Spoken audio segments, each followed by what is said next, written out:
Welcome to AP 23 news.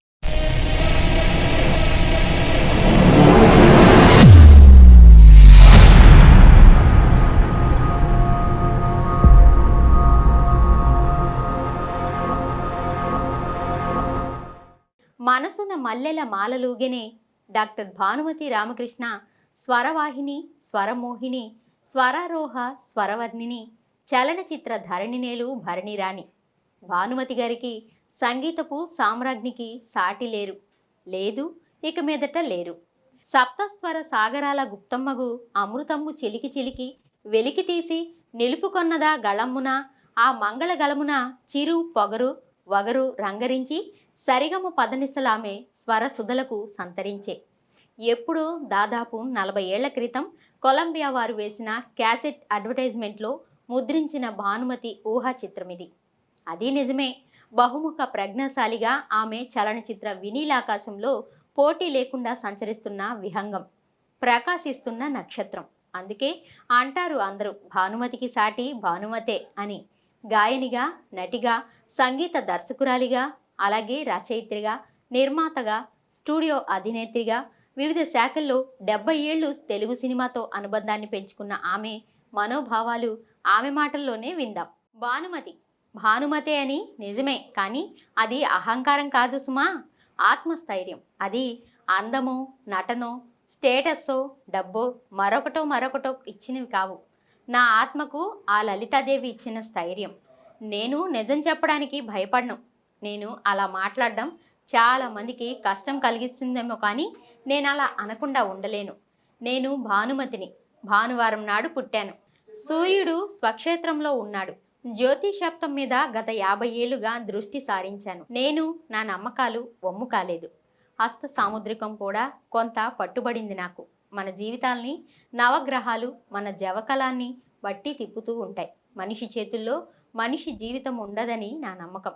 చిన్నతనం నుంచే నాకు సంగీతం అంటే చెప్పలేని అభిమానం. మా పుట్టిల్లు బొమ్మరాజు వారింట కవితా సరస్వతి పీఠం వేసుకుంది. మా చిన్నాన్న జానకిరామయ్య గారు వాళ్ళు కవులు. మా నాన్న బొమ్మరాజు వెంకట సుబ్బయ్య గారే కర్ణాటక సంగీతంలో నాకు తొలి గురువు. మా నాన్నగారికి సంగీతం అంటే వీరాభిమానం. ఒక పెళ్లిలో మంగళహారతి పాడుతున్న మా అమ్మగారిని చూసిన మా నాన్నగారు పెళ్లి చేసుకున్నారు. ప్రేమ వివాహం. మొదట్లో గురువు వద్ద నేర్చుకున్న సంగీతం కన్నా వినికిడి వల్ల నేర్చుకున్న సంగీతమే నాది.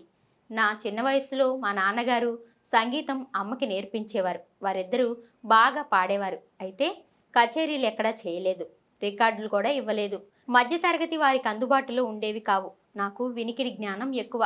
చెబితే నేర్చుకునేదానికంటే ఒకసారి వింటే వెంటనే పాడగలిగే జ్ఞానం అది భగవంతుడిచ్చింది. మా పిల్లలకు సంగీతం మా అమ్మ చాలా బాగా పాడేవారు. ఇరుగు పొరుగులు ఏలు పరస్వతమ్మ గారు నేర్పండమ్మా అని మా అమ్మను అడుగు వచ్చేవారు.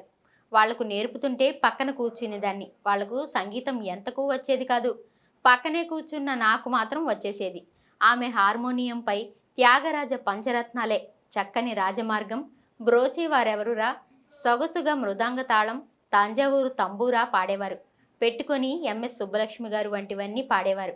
మా నాన్న ఆయన రెవెన్యూ ఇన్స్పెక్టర్గా పనిచేసేవారు. నా మానసిక గురువు సరుగున పాలింప, నిత్య కళ్యాణి, ఆమె పాడిన బాలగంధర్వ, మూర్తిమంత, కరీం ఖాన్, జమునా కే తీర్, రాబేగం, హీరాబాయి బరోడ్కర్, నారాయణరావు వ్యాస్ వీరందరివి గ్రామ్ఫోన్ రికార్డులు విని పాడేసేదాన్ని. నా 9 ఏళ్ల వయసులో మా నాన్న సంగీత శిక్షణ ఇప్పించారు. నేను సంగీతంలో పైకి రావాలని, నా పాట ఆంధ్రదేశమంతటా వినిపించాలని, ఎంఎస్ సుబ్బలక్ష్మి గారిలా పేరు తెచ్చుకోవాలని మా నాన్న ఉబలాట పడేవారు. రోషనారా సినిమాల్లోకి రావడం నాకు ససేమిరా ఇష్టం లేదు. ఆ రోజుల్లో సినిమా రంగం అంటే మంచి అభిప్రాయం ఉండేది కాదు. ఆడపిల్లలకు పెళ్లిళ్ళు కావని భయపడేవారు. ఆ పరిస్థితుల్లో నాకు సినిమా ఛాన్స్ వచ్చింది. గోవిందరాజులు సుబ్బారావు గారు మొట్టమొదట ఈ ప్రతిపాదన తీసుకొచ్చారు. ఆయన మా నాన్నగారికి మంచి స్నేహితులు. సుబ్బారావు గారు మాలపిల్లలో కథానాయిక చెల్లెలుగా నన్ను నటింపచేయాలన్న అభిప్రాయాన్ని నాన్న దృష్టికి తీసుకువస్తే, ఆయన సంగీతం రికార్డులు ఇప్పించాలనుంది, కానీ చిన్నపిల్లలకు వేషాలేమిటి అన్నారు. కానీ ఆ తర్వాత మద్రాస్ చూడ్డానికి వెళ్ళిన నన్ను మా నాన్నగారిని గూడవల్లి రామబ్రహ్మం గారు దగ్గరికి తీసుకుని వెళ్ళారు సుబ్బారావు గారు. అక్కడ పాడమంటే భయపడి సరిగ్గా పాడకపోవడంతో అప్పటికి నన్ను వదిలేశారు. అదే సమయంలో టంగుటూరి సూర్యకుమారి సినిమాల్లో ప్రవేశించారు. ఆ ఇన్స్పిరేషన్తోనే మా నాన్న కూడా నేను సినిమాల్లో చేరడానికి ఒప్పుకున్నారు. రికార్డ్స్ ఇస్తే కొందరే వింటారు, అదే సినిమాల్లో పాడితే అందరూ వింటారు కదా అని పుల్లయ్య గారు పట్టుబట్టడంతో నాన్న దిగిరాక తప్పలేదు. సుబ్బారావు గారి స్నేహం వల్ల, పుల్లయ్య గారు అంతటి గొప్ప వ్యక్తి అవకాశం ఇవ్వాలనుకోవడం వల్ల మా నాన్నగారు సరే అనక తప్పలేదు. ప్రొడక్షన్ మేనేజర్ రేలంగి వెంట రాజమండ్రి వెళ్ళాం. నాకైతే ఇష్టం లేదు, స్కూల్ అంటే భయం. స్కూల్ లాగానే స్టూడియో కూడా భయమే. నటన వద్దు అనుకున్నాను, నటిగా మారకూడదనుకున్నాను. వరవిక్రయంలో కాళింది పాత్ర వేశాను. సి పుల్లయ్య గారే డైరెక్టర్, దర్శకుడుంటే ఆయనే నటించి చూపించేవారు. బిఎన్ రెడ్డి గారు నటించేవారు కాదు గాని సిచ్యువేషన్ ని ఎక్స్ప్లెయిన్ చేసేవారు. నటీనటులకి భయభక్తులు ఉండేవి. కట్నం ఇచ్చి కొంటే గాని కన్నియలకు వరుడేరాడు, కన్నవారికి కోత, కన్నె జన్మమే రోత, స్వతంత్రమే లేదా అని నిస్సహాయరాయలైన కాళిందిగా ఆ చిత్రంలో పాడాను. మొట్టమొదటిగా భానుమతి రామకృష్ణ సారిగా త్యాగరాజ కృతిని పాడింది నేనే. వరవిక్రయంలోనే పలుకనేమి నా దైవమా, పరుల నవ్వేది న్యాయమా పాడాను. పూర్ణచంద్రిక రాగంలో పాడాను. కాళింది పాత్ర కోసం ప్రత్యేకంగా నేనేమీ కష్టపడలేదు. నేను ఇంట్లో ఎలా ఉండేదాన్నో అలాంటిదే ఆ పాత్ర కూడా. దాంతో బాగా వచ్చింది. నా చెల్లెలుగా పుష్పవల్లి వేసింది. అప్పట్లో నాన్నగారు నిర్మాతలకు షరతు పెట్టేవారు, మా అమ్మాయిని ఎవరూ ముట్టుకోకూడదని.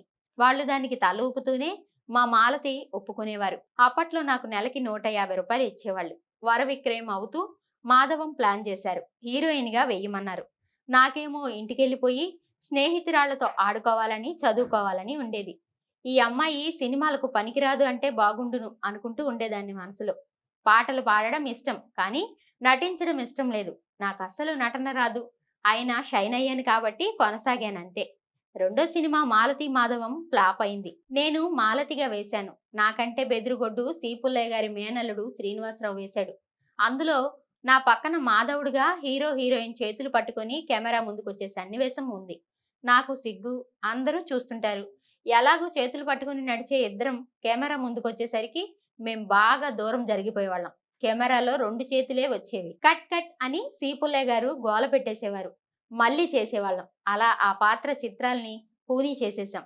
మాలతి నెలకి 150 రూపాయలు, మాధవం, భవభూతి కావ్యం, ఆ హీరో నేను కలిసి భవభూతిని పూడ్చిపెట్టేశాం. పారితోషికం తీసుకున్న వరవిక్రయం హిట్ అయి 100 రోజులు ఆడింది. 1500 తీసుకున్న మాలతి మాధవం ఫ్లాప్ అయింది. నేను విశ్వనాథ కవిరాజు శిష్యురాలిని. పద్యం రాయడం ఆయన దగ్గర వరవిక్రయం నటిస్తున్న రోజుల్లోనే నాకు ఆయనతో పరిచయ భాగ్యం ఏర్పడింది. మేము కలకత్తాలో ఉండేటప్పుడు నేర్చుకున్నాను. విశ్వనాథ విడిదికి జలిజేపల్లి లక్ష్మీకాంత కవి గారు కూడా మేం బస చేసిన పాటలు ఇంట్లో పాడుతూ ఉండేవారు. పుల్లయ్య గారు తర్వాత తీయాలనుకున్న పాండురంగ మహత్యానికి రాయటానికి వచ్చారు కవి సామ్రాట్ విశ్వనాథ్ గారు. మా నాన్నగారు మా అమ్మాయికి సంగీతం వచ్చు కాబట్టి సాహిత్యం కూడా వస్తే బాగుంటుందని అభిప్రాయపడి నా గురించి చెప్తూ కథలు రాయాలన్న కోరికను వెలిపుచ్చారు. దాంతో కవిరాజు నాకు కథలు రాయడం నేర్పిస్తానని చెప్పి రోజు కాసేపు ఆ విషయాలన్నీ వివరించేవారు. అలా ఆయన మొదటిసారిగా నా చేత రాయించిన కథ మరచెంబు. అప్పుడు నాకు 14 ఏడు నడుస్తోంది. ఆ కథ ఎస్జి ఆచార్య అప్పట్లో వెలువరిస్తున్న చిత్రగుప్త అనే పక్ష పత్రికలో అచ్చు చూసి విశ్వనాథ్ వారు ఎంతో మెచ్చుకోవడమే కాదు, నువ్వు హాస్య కథలు రాయడంలో నా తర్వాత వస్తావని ఆశీర్వదించారు. అచ్చం అలాగే జరిగింది. శిష్యురాలిగా వృద్ధిలోకి కవిరాజు, విశ్వనాథ సత్యనారాయణ, బలిజేపల్లి పాటలు నాకు విశ్వనాథ సత్యనారాయణ గారి చెలియలి కట్టు ఇస్తూ మధుర విషాద కాలింది భానుమతికి ఆశీర్వచనాలతో ఇచ్చారు. నా 18వ ఏట అప్పటి నా చురుకుదనం, అల్లుకుపోయే తెలివి, ఉద్వేగం ఇవన్నీ కలగలిపి గంటకు 100 పద్యాలు నేను రాయగలిగేదాన్నంటే మీరు నమ్మగలరా? ఆట వెలది, తేటగీతి, ఉత్పలమాల, చంపకమాల ఇలా అన్నింటిలో పద్యాలు చెప్పేదాన్ని. కానీ మత్తేబం మాత్రం నాకు లొంగేది కాదు. 3వ చిత్రం ధర్మపత్ని కొల్హాపూర్లో తీశారు. సి పుల్లయ్య గారి డైరెక్షన్లో చేశాను. హీరోయిన్గా పి శాంతకుమారి గారు వేశారు. నన్ను ఆ షూటింగ్ టైంలో చాలా ఆప్యాయంగా చూసుకునేవారు. సెట్లో తీరిక దొరికితే చాలు ఆమె పెద్ద కూతురు పద్మతో ఆడుకునేదాన్ని. ధర్మపత్ని తర్వాత భక్తిమాల, అందులో నాది నృత్య ప్రధానమైన పాత్ర. దానికోసం డ్యాన్స్ చేయవలసిన అవసరం వచ్చింది. నా మొదటి గురువు వెంపటి పెద్ద సత్యం గారు. అప్పుడు నాకెందుకో డ్యాన్స్ అంటే ఇష్టం ఉండేది కాదు, బిడియపడేదాన్ని. ఎలాగో కష్టపడి చేశాను. నేను ఆ చిత్రంలో ఏ భంగిమలో నిలబడ్డా కీళ్ల నొప్పులతో బాధపడుతున్నట్లు కనిపించేసి నేను చాలా బిడియపడుతూ చాలా బాధాకరమైన పోజిస్తే ఆ స్టిల్ వేసి కీళ్ల నొప్పుల భంగిమల భానుమతి అని డంకా ఆచారి గారు తన పత్రికలో వేశారు కూడా. స్వర్గసీమ నుంచి శ్రద్ధతో డాన్స్ నేర్చుకున్నాను. వేదాంతం రాఘవయ్య గారు దీనికి డాన్స్ మాస్టర్. పిలిచిన బిగువటరా అనే సినిమాతో కొంత బెటర్ అయ్యాను. భక్తిమాల చిత్ర నిర్మాణ కార్యాలయం వైద్య రామయ్యర్ వీధిలో ఉండేదాన్ని. ఆ తర్వాత ఆ వీధిలోనే నేను ఒక ఇల్లు కట్టుకుంటానని ఆనాడు ఊహించనే లేదు. భక్తిమాల తర్వాత మా స్వస్థలం ఒంగోలు వచ్చేసాం. మా నాన్నగారు కొల్లాపూర్ నుంచి ఒక మరియా విద్వాంసుని తెప్పించి ఒంగోలులోనే ఉంచి 1.5 సంవత్సరం హిందుస్థానీ సంగీతం నేర్పించారు. 1.5 ఇయర్స్ మా చెల్లికి నాకు 2 పాఠాలు నేర్పించారు. పియానాహి ఆయే ఒకటే గుర్తు. మాహి చెల్లెలు రత్నమాల లతలా పాడేది. చిన్నప్పుడు వీక్గా ఉండడం వల్ల సరిగ్గా దమ్ము పెట్టి పాడలేకపోయేది. ఆమెతో పాడించాలని మా వారు ఎన్నోసార్లు ప్రయత్నించారు. ప్రేమలో ఒక కోరస్ ఆమెనే పాడింది. నేను చిన్నప్పుడు గాత్ర సంగీతం నేర్చుకున్న తదుపరి సినిమా రంగానికి వచ్చాక వాద్య సంగీతం కూడా నేర్చుకున్నాను. కొంత వీణ, కొంత సితారా నేర్చుకోగలిగాను. C R Subbaraman assistant. ఎంఎన్ కాలసిపాయి కూతురు చిత్రాలకు దర్శకుడు. ఆయన దగ్గర నేర్చుకున్నాను. 2 నెలల్లో నేర్చుకోగలిగాను. సంగీత జ్ఞానం ఉంది కనుక వెంటనే వాయించి పారేసేదాన్ని. అయితే అంత త్వరగాను మర్చిపోతుంటాను కూడా. సితార్ జనార్దన్ గారి దగ్గర నేర్చుకున్నాను. అది కొద్ది రోజులే. ఇదంతా సినిమాల కోసం నేర్చుకోలేదు. కేవలం నా ఇంట్రెస్ట్ కోసమే నేర్చుకున్నాను. అయినా వివాహ బంధంలో నగుమోము వీలపై వాయించిన సీనికి, అంతా మనసు మంచికేలో సితార్ వాయించిన సీనికి సరైన ఫింగరింగ్ చూపించడానికి వీలుపడింది.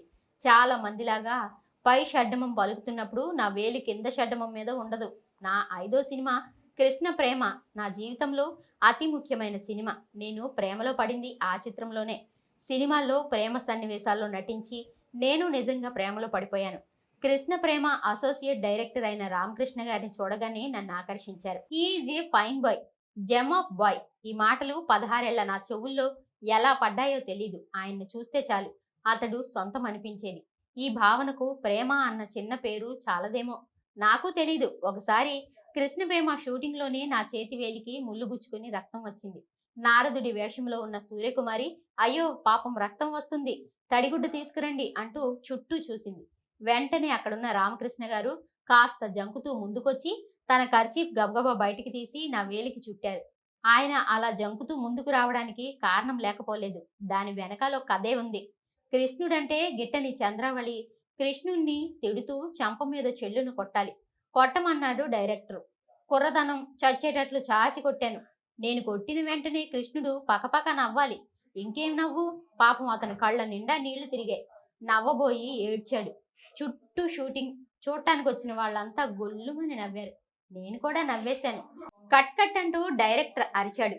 కృష్ణుడి బుగ్గ బూరెలా ఉబ్బిపోయింది. షాటు రీటేక్ చేయడానికి భయపడ్డ డైరెక్టరు కృష్ణుడు నవ్వే షాటు క్లోజప్ తర్వాత తీసేద్దాంలే చెంపవాపు తగ్గాక అంటూ నేను పరిగెత్తే షాటు అరేంజ్ చేశారు. ఆ పరిగెత్తడంలో నేను కింద పడి నా ఒంటి నిండా బురద అవుతుంది. అలా పడే షాట్ తీశారు. కానీ నా ఒంటి మీద బురద ఎక్కువ అంటుకోలేదు.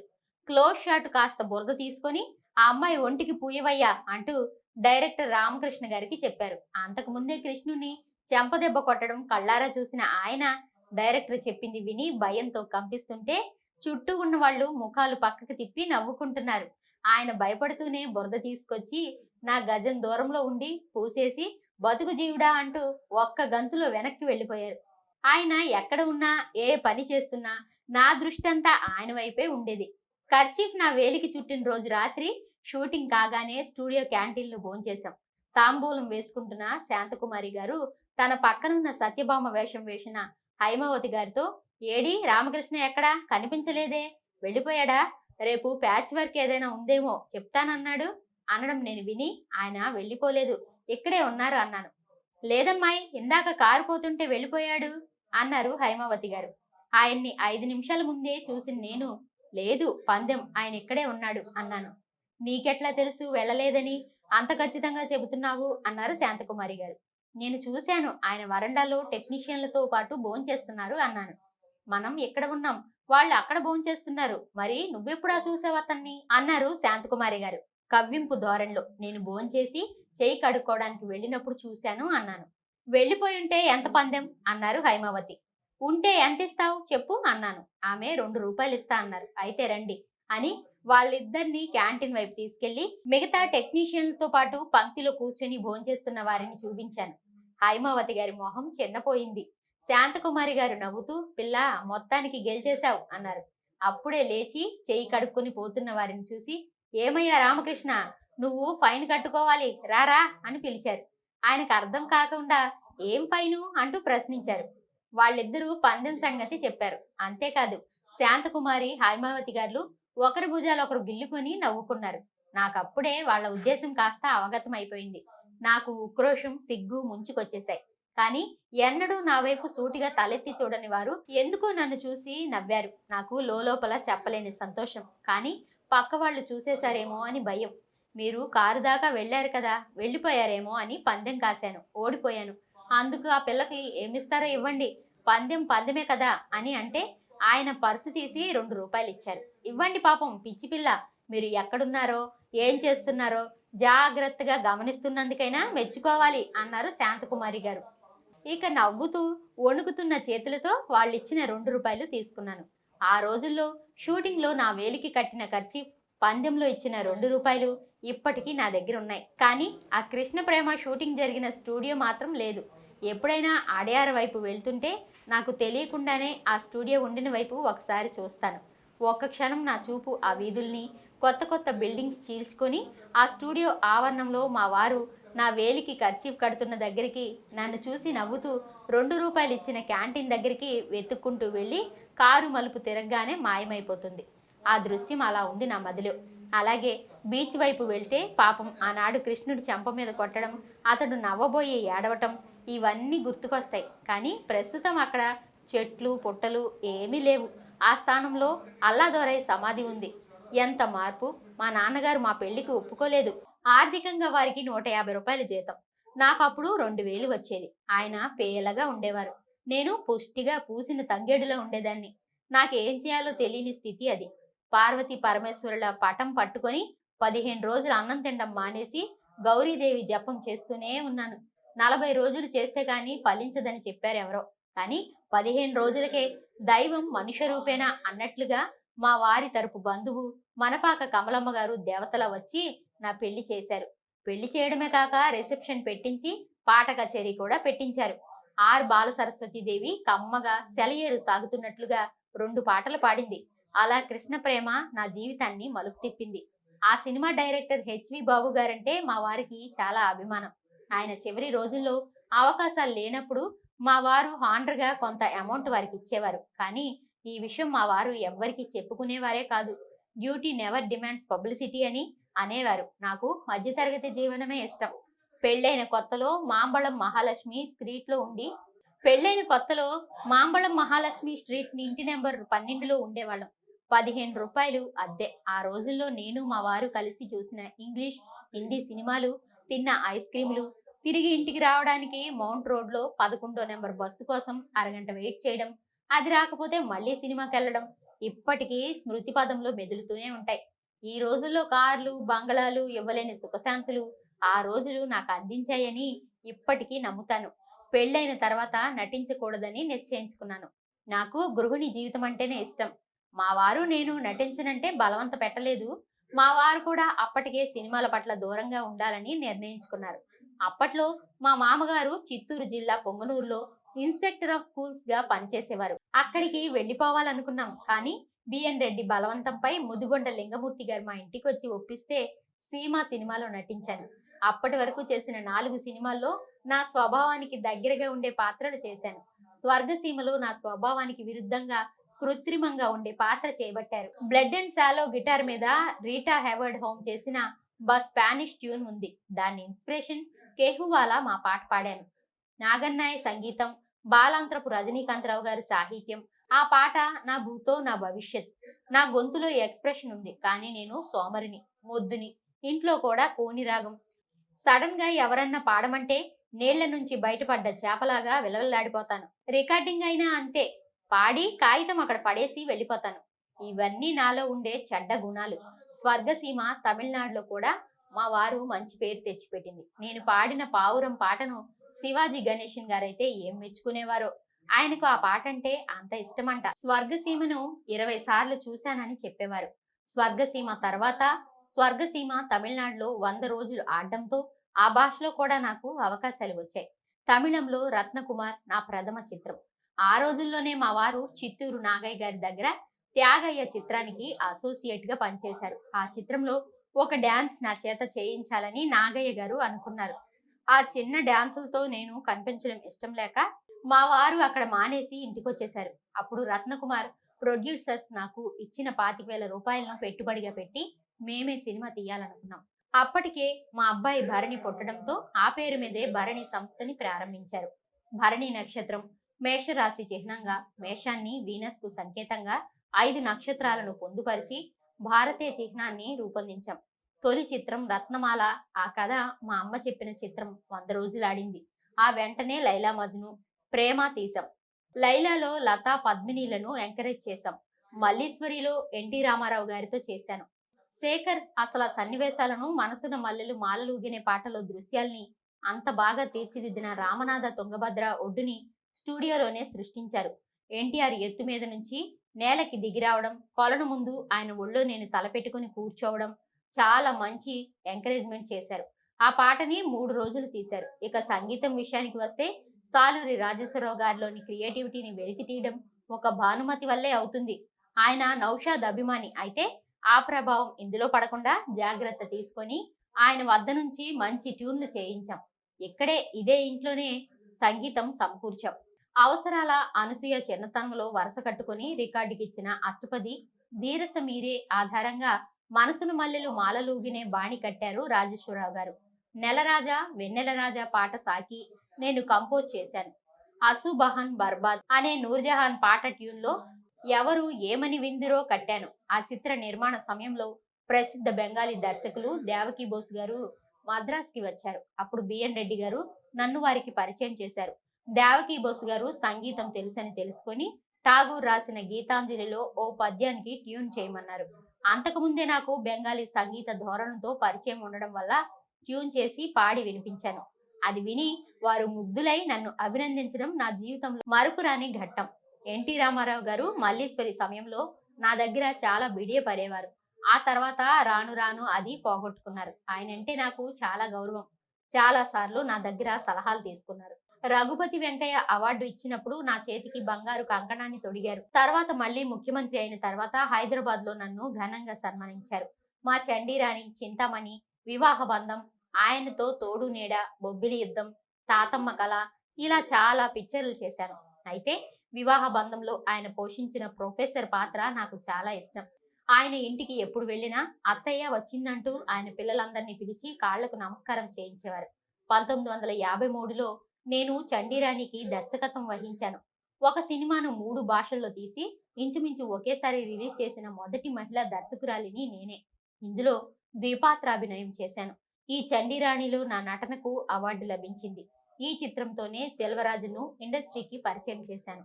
ఆ సినిమా రిలీజ్ అయినప్పుడు కలకత్తా వెళ్ళాను. సినిమాపై ఏమాత్రం అవగాహన లేని నా 14 ఏళ్ల ప్రాయంలో వర విక్రయం చేశాను. ఆ చిత్రం ప్రివ్యూ కలకత్తాలోని ప్యారడైజ్ థియేటర్లో వేశారు. ఆ తర్వాత చాలా కాలానికి ప్యారడైజ్ ఎదురుగా కట్టిన థియేటర్లో నేను చండీరాణి విడుదలైంది.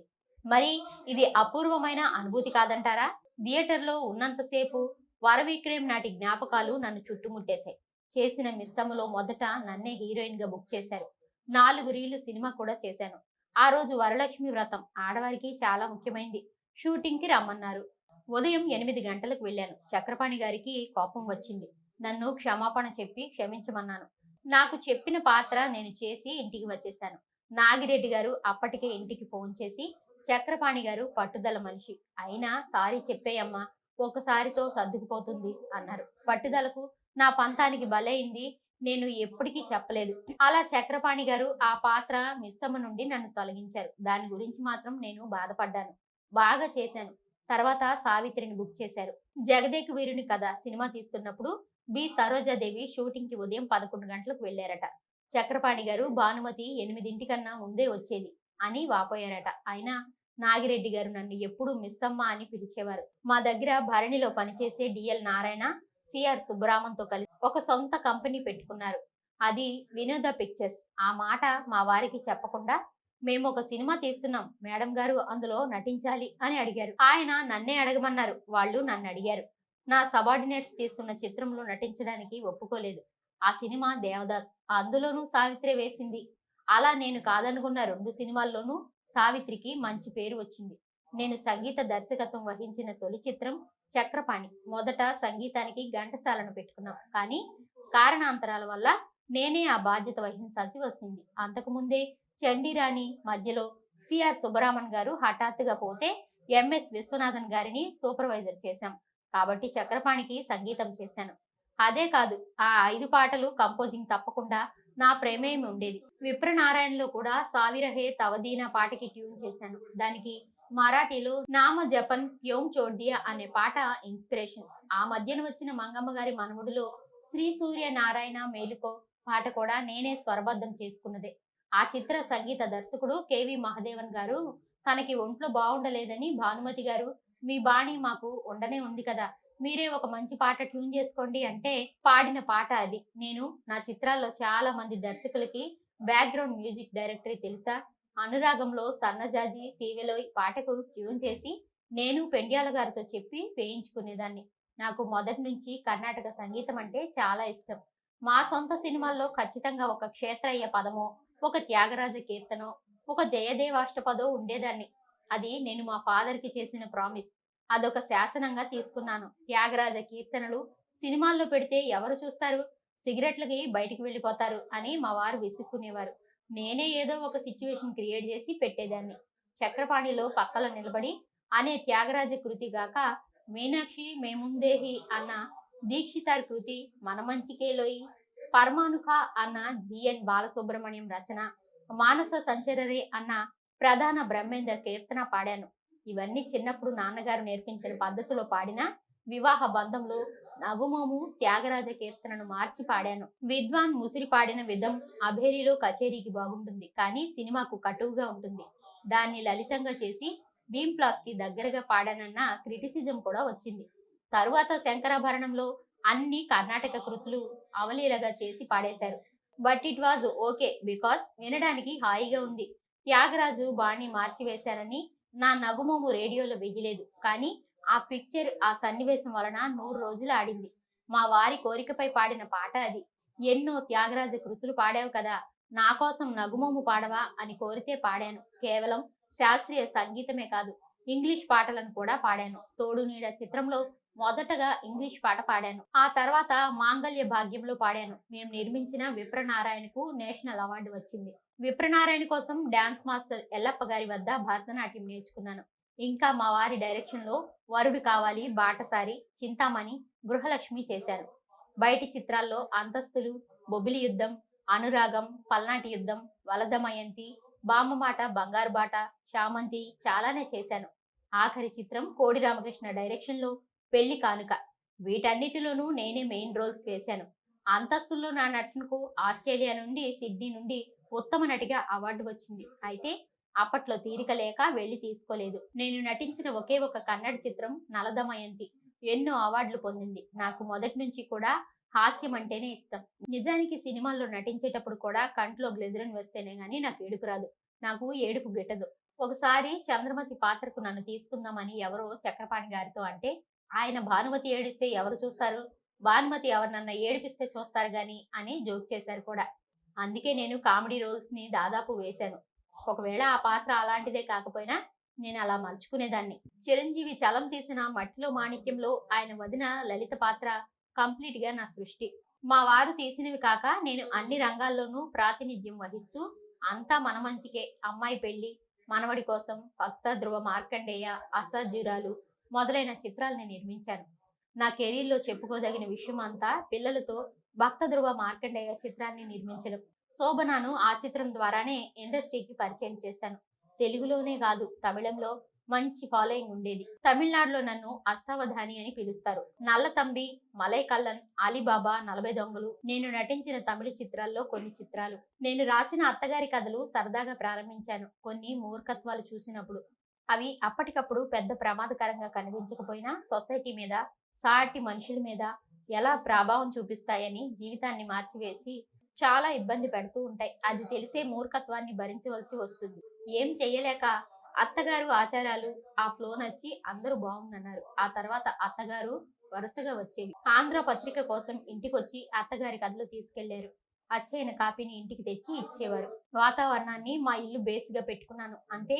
పైగా కొన్ని కొన్ని నాకు జరిగిన ఇన్సిడెంట్స్ కూడా ఆవిడకి అందించాను. ఉదాహరణకి అత్తగారు బాల్ పాయింట్ పెన్ను సాక్షాత్తు అది నా తప్పే. కానీ కథ కోసం మార్చా. మిస్ అయిపోయిన చక్రపాణి గారితో స్నేహం మాత్రం కంటిన్యూ అయింది. తీరిక దొరికినప్పుడంతా మా ఇంటికొచ్చేవారు. ఆయన నడిపే యువ పత్రికకు ప్రతి దీపావళికి నేనొక కరపత్రిక ఇవ్వాల్సిందే. అదొక నియమం. అలా కూడా యువ కోసం చాలా రాశాను. అబ్జర్వేషన్ నాకు చిన్నప్పటి నుంచి ఉండేది. చక్కన్న గారు రంభా చక్రపాణియం చదివి నవ్వి మెచ్చుకొని నిన్ను చూస్తే భయంగా ఉంది నీ అబ్జర్వేషన్‌కి అనేవారు. ఆ కాలం వేరు, ఈ కాలం మనుషులు వేరు. నాకు శాంతారాం గారు గొప్పగా అనిపిస్తారు. సినిమా మీడియాను అద్భుతంగా ఉపయోగించుకొని కళాఖండాలు తీసిన మహానుభావుడాయన. నాకు చిన్నప్పటి నుంచి కాంచనమాల అంటే వెర్రి అభిమానం. నేనేమో ఫ్యాన్‌ని. ఇక పాటలకు సంబంధించి ఎస్. వరలక్ష్మి గారి వాయిస్ లైక్ చేస్తాను. ఇంకా పి. లీల గొంతులోని రిచ్‌నెస్ అన్నా ఇష్టమే. శాస్త్రీయ సంగీతాలు పక్కాగా పాడతాయి ఆమె కంఠంలో. నాకు కవిత్వం రాయడం, కథలు రాయడం, తరువాత చాలా ఇష్టమైంది పెయింటింగ్ చేయడం. ఎన్నో చేశాను. బాగున్నాయంటారంతా. బాగుంటాయని నాకు తెలుసు. ఆ తర్వాత అగ్రికల్చర్ అంటే కూడా ఇష్టమే. మనం వేసిన విత్తనాలు మొలకెత్తి, చెట్లై పూలు పూసి, కాయలు కాసి, ఆ వైభవం చూసినప్పుడు నాకు అందులో మరకత మీనాక్షి దర్శనమిస్తుంది. పెర్ల్బాక్ రాసిన మై సెవరల్ వరల్డ్స్ అనే నవల అనువాదం చేశాను. ఆవిడ రచనలంటే నాకు చాలా ఇష్టం. అందులోనే no men walls a garden to be his wife అన్న కొటేషన్ మా వారికి చాలా ఇష్టం. కారణం మీకు అర్థమయ్యే ఉంటుంది. ఆడదానిలో కొంచెం అజ్ఞానం, అమాయకత్వం ఉంటేనే మగవాడు భరిస్తాడు. అంతేగాని ఇంటలెక్చువాలిటీతో నిర్మొహమాటంగా ముందుకు సాగిపోయే స్త్రీమూర్తిని భరించలేడు. ఇది నాకు తెలిసిన సత్యం. అందుకే ప్రపంచాన్ని శాసించిన నేను మా వారి వెనకాలే నడిచాను. ఆయనంతటా ఆయన నాకు మేనేజ్మెంట్ ఇచ్చేదాకా తీసుకోలేదు.